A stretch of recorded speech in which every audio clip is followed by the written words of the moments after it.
What's up, guys? One Koala Man here, bringing you episode number 54 of our fairy tale reviews, and it is finally back. I apologize for being so dead on the channel for like a month or so, but we back in this, okay? So, if you enjoyed today's episode just as much as I enjoyed today's episode, be sure to hit that like button down below. Be sure to subscribe if you are new to the channel, because I welcome every single one of you with open arms. So hit that subscribe button if you feel like it. Also, comment your answer to the question of the day, which will be in the end of the video, I'm pretty sure. I need to get back into the groove of things. So do that good stuff. And there is a light right here. You see it on my hand? Just don't pay that light any attention. I tried my best blocking it. I mean, if whatever I'm blocking it with falls down and the light shows, nothing I can really do. It's the sun, it's the light, whatever. But anyways, follow me on Twitter, which will be in the description down below, along with the question of the day. So give those a look. And with all that said and done, let's get this mother underway. So we start today's episode off back where we left off, with the Oration Seis completely destroying the entire squad. And the only reason why Brain hasn't like finished them off or anything is because he supposedly knows Wendy, and he points out that Wendy is the Maiden of the Sky, and Wendy doesn't know what the heck that means. Nobody knows what the heck that means except for Brain, looks like. So Wendy is like a key component to what the Oration Seis is doing. So of course Brain captures her, and Carla's chasing after Wendy because like this aura thing from Brain's staff is capturing Wendy, all that good stuff. And she tells Wendy to grab her hand and she grabs Happy's hand, so Happy ends up going on a trip with Wendy inside of the staff, and Oration Seis pretty much flees. So the squad is, you know, recuperating, if that's the right word, with what just happened, and they're figuring out what their next step is, but they got bigger fish to fry right now. Urza just got poisoned by Cubelios, and that sucker is flowing freely. It is a free-for-all inside of her arm with the venom. So Urza comes up with a harebrained idea. She grabs Lucy's belt, in turn making Lucy's skirt fall. The Blue Pegasus boys are looking, they're loving what they see, being But anyways, she wraps Lucy's belt around her arm, and she pulls out one of her swords, and she tells somebody, look, chop off my arm. That's the only way to stop this venom from, you know, spreading. And of course, nobody in Fairy Tail wants to do it because, you know, it's Urza. This is her arm. This is gonna change the rest of her life. And Leon doesn't care. He grabs the sword, and he's looking at the bigger picture. He's like, what's more important, her arm or her life right now? Okay, we cannot let one of our strongest members go down like this, okay? We're gonna be pretty much screwed if she dies. And so Leon gets ready to swipe that sucker through Urza's arm, and Gray stops him, and they start arguing, and throughout this argument, Urza's venom is like spreading throughout her arm the entire time, and she eventually passes out due to the amount of venom that's already inside of her, and it's just spreading. All this arguing is going on. Nothing's getting done, in other words. And then Carla points out that Wendy knows healer magic. And everybody's saying that's impossible. Healer magic's like a lost magic. Nobody's used it for decades or centuries or whatever. And Carla also points out that is different with Wendy, because she not only knows healing magic, she is a sky dragon slayer, okay? So cute little Wendy is a dragon slayer like Natsu, technically like Loxus, and like Gagio. So anyways, aside from the squad and their quarreling, if that's the right word, my words, that's the thing about knowing a lot of words, you never know what word to use. It's whatever though. But anyways, moving on from the squad, we go to the Oration Seis' hideout, which is inside of like a abandoned village that used to be like a healing kind of village, and they're inside of like a little cave, and that is where Wendy and Happy are being, you know, trapped.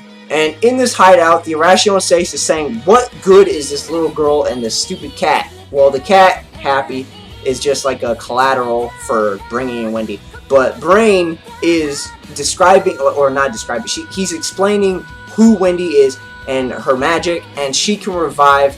She's the key to revive him. No, not him, but him is like a question mark at this point.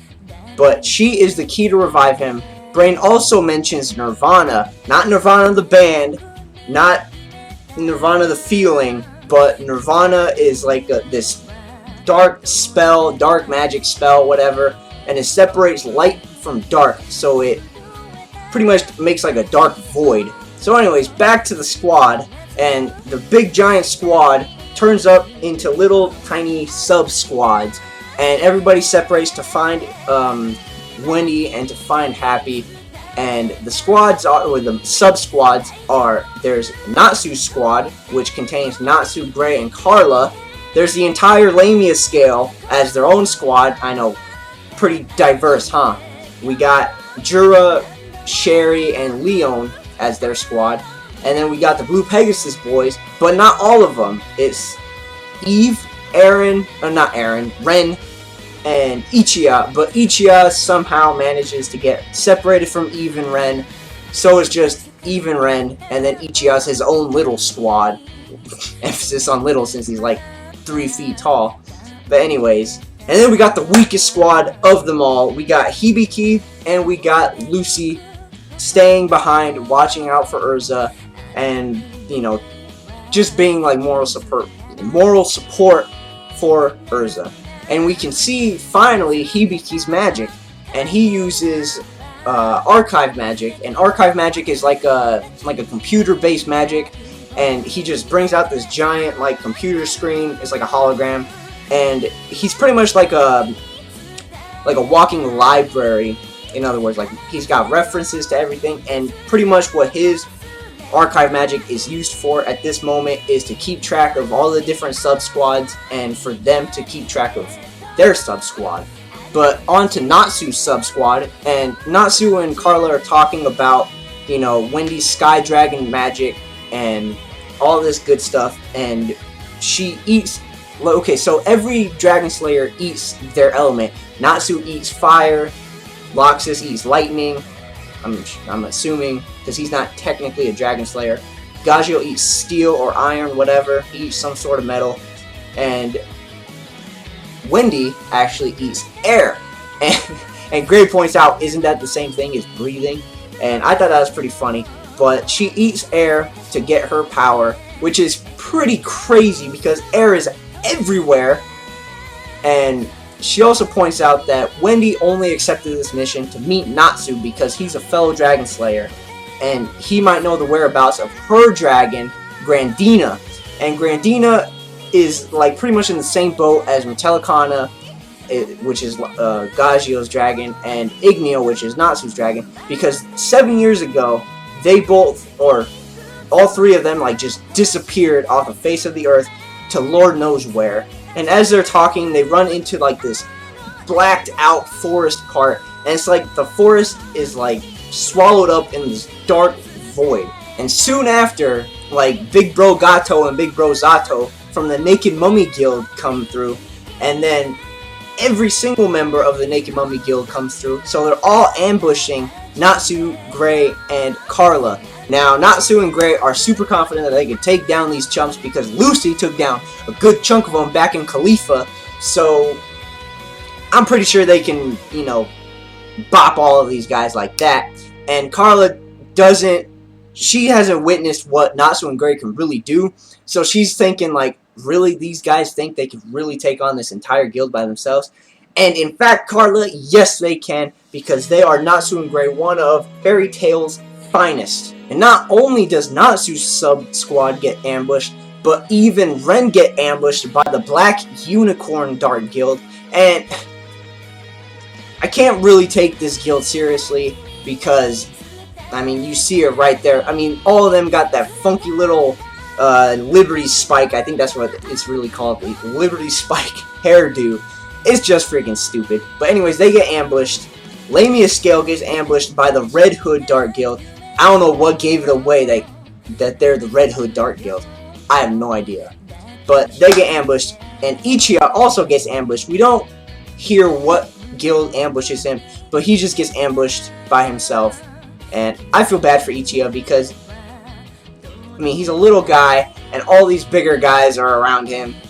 They're just going to take advantage of this guy. So back in the Arashi Sei's hideout, Racer brings back this coffin that contains him. Not him, okay? I don't know why him keeps coming, but it's him. And we don't know who him is just yet, but it's this giant coffin, and soon, like, the seals start breaking off of the coffin, and turns out that the person in this coffin is none other than John Cena!